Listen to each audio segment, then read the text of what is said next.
तो भाई लोग, जेम्स कैमरून की अवतार द फायर एंड ऐश आने वाली है और इंटरनेट पर बवाल मचा हुआ है। लेकिन अगर आपने पहली दो मूवीज नहीं देखी या स्टोरी थोड़ी बहुत धुंधली सी हो गई है तो टेंशन नहीं लेने का, मैं हूं ना, मैं बताता हूं आपको। आज मैं आपको अवतार की पूरी कहानी बताऊंगा, स्टार्ट से लेकर एंड तक की, एकदम सिंपल भाषा में, ताकि जब आप थिएटर में पार्ट 3 देखने जाओ तो आपको सब कुछ समझ में आ जाए। हम बात करेंगे स्टोरी की, कैरेक्टर्स की और क्यों पार्ट 3 इंपॉर्टेंट है। चलिए पेंडोरा की दुनिया में चलते हैं। वेल हेलो, मेरा नाम है योगी और हमारी मुलाकात बार बार होगी। सबसे पहले समझते हैं इसका बेसिक कॉन्सेप्ट। स्टोरी सेट है 2154 में, जहां पृथ्वी के लोगों ने ढूंढा है पैंडोरा नाम का एक मून। ये अर्थ जैसा ही है, पर यहाँ के लोग इंसान नहीं है, बल्कि 10 फुट लंबे नीले नीले लोग हैं जिन्हें नावी कहते हैं। और पैंडोरा की हवा ह्यूमंस के लिए जहरीली है, इसीलिए वहां घूमने के लिए ह्यूमंस ने एक टेक्नोलॉजी बनाई है, द अवतार प्रोग्राम। इसमें साइंटिस्ट ह्यूमन डीएनए और नावी डीएनए को मिक्स करके एक नकली बॉडी बनाते हैं। एक ह्यूमन मशीन के अंदर सोता है और उसका दिमाग उस अवतार बॉडी को कंट्रोल करता है।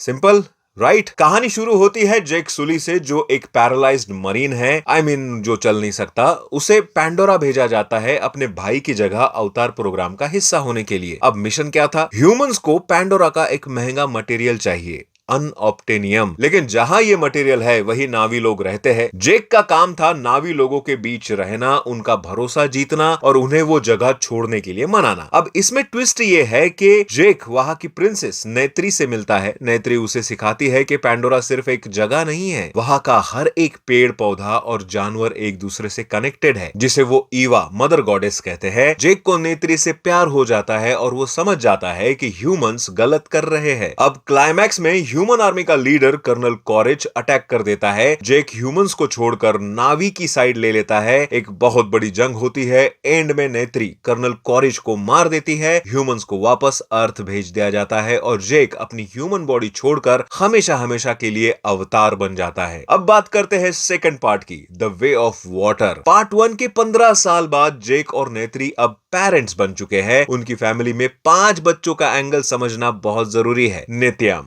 सबसे बड़ा बेटा, एकदम परफेक्ट सोल्जर टाइप का। लोआक छोटा बेटा, थोड़ा रिबेलियस है, आउटकास्ट फील करता है। टुक सबसे छोटी बेटी। किरी ये अडॉप्टेड बेटी है, इसके बारे में आगे बताऊंगा, ये एक स्पेशल केस है। स्पाइडर ये एक ह्यूमन बच्चा है जो पैंडोरा पे रह गया था। ट्विस्ट ये है कि ये विलन कर्नल कॉरेज का बेटा है। अब इसमें कॉन्फ्लिक्ट यानी मुसीबत अगर कहे तो ह्यूमंस वापस आते हैं और उनके साथ वापस आता है कर्नल कॉरेज। वेट, वो तो मर गया था ना? हाँ, लेकिन ह्यूमंस ने उसकी यादें यानी मेमोरीज जो है और पर्सनालिटी एक अवतार बॉडी में डाल दी। अब वो रिकॉम्बिनेंट अवतार है और उसका एक ही मकसद है, जेक सुली को मारना। अपनी फैमिली को बचाने के लिए जेक फॉरेस्ट छोड़ देता है और समुद्र के किनारे रहने वाले मेटकाइना क्लैन यानी वाटर ट्राइब के पास शरण लेता है। अब ट्रेजेडी वाली बात यह है कि कॉरेज वहां भी पहुंच जाता है। मूवी के एंड में एक जबरदस्त लड़ाई होती है शिप पर। जेक और नेत्री कॉरेज को हरा देते हैं, लेकिन इस लड़ाई में उनका बड़ा बेटा नेतियम मारा जाता है। ये मोमेंट फैमिली को पूरी तरीके से तोड़ भी देता है। पर एंड में जेक रियलाइज करता है कि भागने से कुछ नहीं होगा, ये हमारा घर है और हम यही लड़ेंगे। अब ध्यान से सुनना दोस्तों, पार्ट 3 फायर एंड ऐश समझने के लिए आपको ये 3 कैरेक्टर का रोल समझना पड़ेगा जो स्टोरी को आगे ले जाएंगे। पहला है लोआक, द न्यू हीरो। पार्ट 2 में हमने देखा कि लोआक हमेशा अपने भाई की शैडो में था और गलतियां करता रहता था, लेकिन डायरेक्टर जेम्स कैमरून ने कंफर्म कर दिया है कि पार्ट 3 का नरेटर लोआक होगा,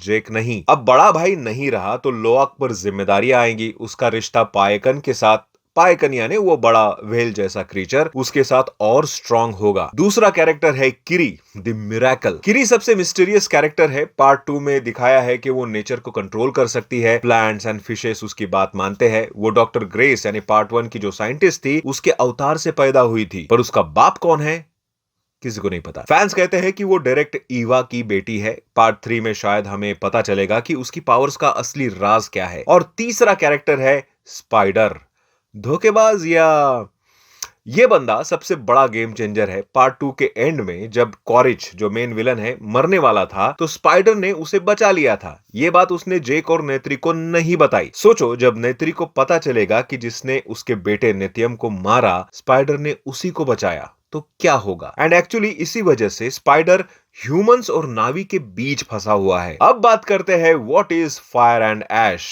क्या ये नया थ्रेट है? पार्ट 1 में हमने देखा फॉरेस्ट, पार्ट 2 में हमने देखा वाटर, पार्ट 3 का नाम है फायर एंड ऐश। यहाँ एंट्री होगी ऐश पीपल की। ये ऐसे नावी है जो वोल्केनिक यानी ज्वालामुखी इलाके में रहते हैं। जेम्स कैमरून ने कहा था कि अब तक हमने सिर्फ अच्छे नावी देखे हैं, पर ऐश पीपल बुरे यानी एविल नावी होंगे। मतलब इस बार लड़ाई सिर्फ ह्यूमन वर्सेस नावीज की नहीं, बल्कि नावी वर्सेस नावीज की हो सकती है। जैक सुली एंड उसके फैमिली के लिए ये सबसे बड़ी चुनौती होगी। तो भाई लोग, ये था कंप्लीट रिकैप विद सम की पॉइंट्स। जेक गुस्से में है क्योंकि उसने अपना बेटा खोया है। लोआक अब मेन हीरो बनने की राह पर है। स्पाइडर ने एक राज छुपाया है और एक नया दुश्मन ऐश पीपल आने वाला है। वैसे आपको क्या लगता है, क्या स्पाइडर अपनी फैमिली के साथ रहेगा या अपने बाप कॉरेज के पास वापस जाएगा? कमेंट करके जरूर बताओ। मिलते हैं अगले वीडियो में। बाय।